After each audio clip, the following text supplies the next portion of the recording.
toutes et à tous, c'est heureux de vous retrouver dans le cadre d'une nouvelle série où nous allons aborder cette fois les pères de l'Église. Et pour en parler, je suis heureux d'accueillir Philippine. Bonjour. Bonjour. Philippine, vous êtes dominicain, vous êtes professeur de patrologie à l'Université catholique de Lille. Peut-être d'abord commencer par, c'est quoi la patrologie exactement? La patrologie, voilà un mot un peu barbare, inattendu certainement. La patrologie, c'est la science qui étudie la vie, l'histoire et la pensée des pères de l'Église. Les pères de l'Église, ce sont les premiers chrétiens. Les chrétiens qui ont vécu dans les 6 premiers siècles, avec parmi eux Saint Augustin, qui est bien connu, mais Saint Jérôme, le traducteur de la Bible, etc. Ces personnages sont passionnants parce qu'ils ont pris le risque d'être chrétiens et d'annoncer la foi dans un monde qui les persécutait. La plupart d'entre eux connaîtront d'ailleurs le martyre. Par la suite, c'est eux aussi qui sont témoins de l'effondrement de l'Empire romain et de les accusations très graves que les païens portaient contre eux, parce qu'ils estimaient que c'est la foi chrétienne qui a démoli les racines de l'État. Et donc ce sont des gens qui ne sont pas des intellectuels en salon, ce ne sont pas des professeurs non plus dans une faculté de théologie, ce sont des gens qui expriment leur méditation. Ce ne sont pas des spéculations ou des idées nouvelles qu'ils ont inventées, mais c'est bien au contraire dans la réalité de la peur, de l'arrestation et du martyre qu'ils ont approfondi leur foi. Et je trouve ça passionnant parce qu'on retrouve ainsi à l'intérieur de leurs écrits l'enthousiasme. L'enthousiasme d'aimer Dieu et d'en parler. Et c'est donc chaque fois rafraîchissant pour moi, je trouve, d'étudier pendant 1 an ou 2 un auteur en particulier. Ça demande une certaine gymnastique du cœur et de l'esprit. Une gymnastique de l'esprit parce qu'on se trouve dans un contexte culturel totalement différent. Ils n'utilisent pas le même vocabulaire que nous, ils n'ont pas les mêmes comparaisons. Et ça demande donc une certaine adaptation. Mais ça demande aussi surtout une gymnastique du cœur parce qu'on est obligé ainsi de découvrir l'amour. L'amour qui brûle ainsi dans le cœur de quelqu'un qui a parlé il y a tellement longtemps, mais si bien, de Dieu. Et justement, quand vous dites c'est les 6 premiers siècles, est-ce qu'il y a une raison qu'on reste sur ces 6 premiers siècles? Oui, c'est curieusement à partir du 7e siècle un espèce d'effondrement de la création littéraire, que ce soit chez les chrétiens ou chez les païens. Il n'y aura plus qu'une littérature qui va se replier sur les monastères, mais qui sera beaucoup moins abondante et beaucoup moins importante que précédemment.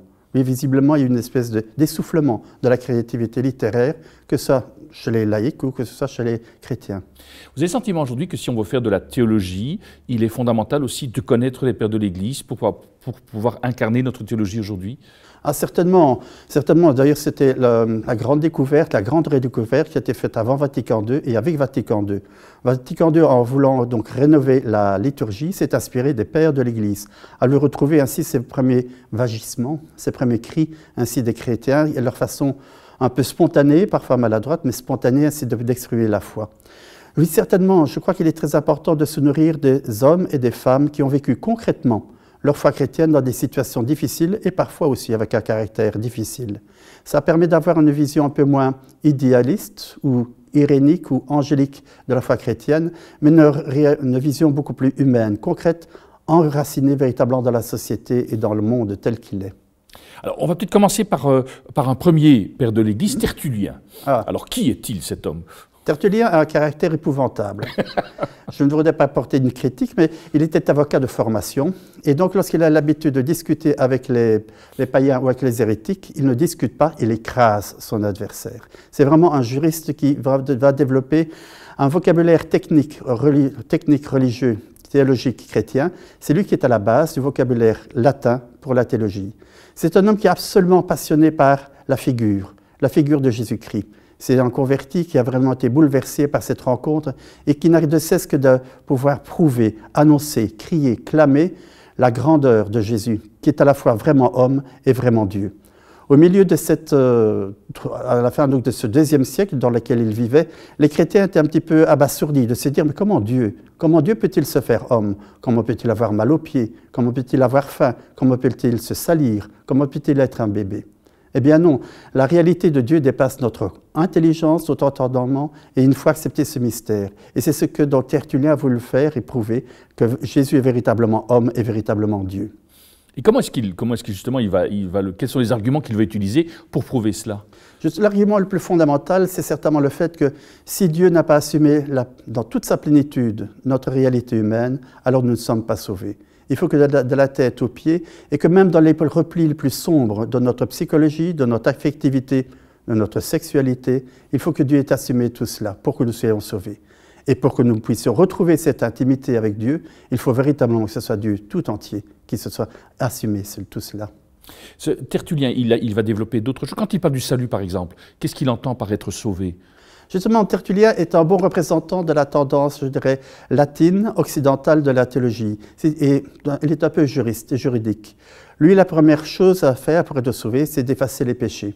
C'est que la tradition orientale serait davantage sensible à la divinisation, c'est-à-dire la transfiguration de l'homme, de son cœur, de son âme, de son corps, par la réalité divine qui s'installe à l'intérieur de lui. Donc il a un côté un petit peu juridique, un peu sec, un peu sévère de cette façon-là, certainement, oui. Est-ce qu'il était en dispute? Quand on le lit, on peut se dire qu'il était des disputatio théologiques qu'il proposait, ou on est dans un autre registre avec lui? Non, avec lui, c'est tout le temps des œuvres de polémique. Tout le temps des œuvres de polémique. Et lorsqu'il polémique avec un hérétique ou avec les païens, il n'a pas peur d'utiliser des mots, disons, assez grossiers. Par exemple, il y a un certain Hermogène qui était un hérétique qui prétendait que Jésus-Christ n'est pas véritablement Dieu. Et alors, il s'amuse à évoquer, disons, ses activités particulières avec les jeunes filles, sur quoi elles servaient de modèle chez les artistes, etc. Il y a surtout un domaine dans lequel il a malheureusement égaré, c'est au sujet du mariage. Pour lui, l'amour de Dieu ou l'amour pour Dieu est tellement beau, tellement grand, qu'il faudrait tout sacrifier pour cela. Et lorsqu'un de ses amis devient veuf, il lui dit « Mon Dieu, quelle chance que tu as. Surtout ne recommence pas à te marier, tu vas avoir des soucis et des ennuis. » Ça, c'est la littérature commune de tous les auteurs. Sénèque, d'ailleurs, se moquait du mariage en disant « c'est qu'une source de soucis avec sa femme, la gestion de la maison, la gestion des enfants. » Mais il a une telle conception idéalisée, puritaine de l'amour pour Dieu, qu'il en déconsidère ainsi le mariage. Et c'est vraiment très dommage parce qu'il a parfois des propos qui deviennent un peu durs pour cela. Ce n'est pas la misogynie, mais c'est contre le mariage. Alors qu'à la même époque, à Alexandrie, il y a Clément qui va parler du mariage comme étant véritablement le lieu de la sanctification.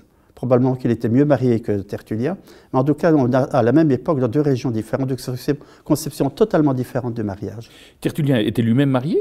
Tertullien marie, d'ailleurs il écrit une lettre à sa femme, a dit « Chérie, quand je serai mort, ne te remarie pas, non pas parce que je suis le plus beau, mais tout simplement parce qu'il faut te consacrer à Dieu et Dieu uniquement. » Dans cette idée de cet amour qu'il avait pour Dieu, cette personne de Jésus-Christ, est-ce que ces textes donnent un sentiment qu'ils sont inspirés, qu'il y a vraiment, quand on le lit, on a le sentiment de, voilà, c'est quelqu'un qui vit véritablement cette proximité avec Dieu? Oui, il y a un souffle profond qui traverse ces écrits, qui parfois se manifeste de manière assez maladroite ou insultante, mais c'est ça qui est à la fois intéressant d'étudier chez les gens qui s'égarent un petit peu. Il a une telle conception pure, idéaliste, élitiste de l'amour pour Dieu qu'il en devient très critique vis-à-vis des autres chrétiens qu'il trouve un peu tièdes. Il faudrait que tout le monde soit comme lui, c'est-à-dire uniquement passionné par Dieu, prêt à sauter sur la table et hurler « Dieu nous aime, Dieu nous aime ». Par exemple, il y a un événement un peu dramatique qui s'est passé. C'était lors du début de l'année, les soldats romains devaient tous prêter serment de fidélité à l'empereur.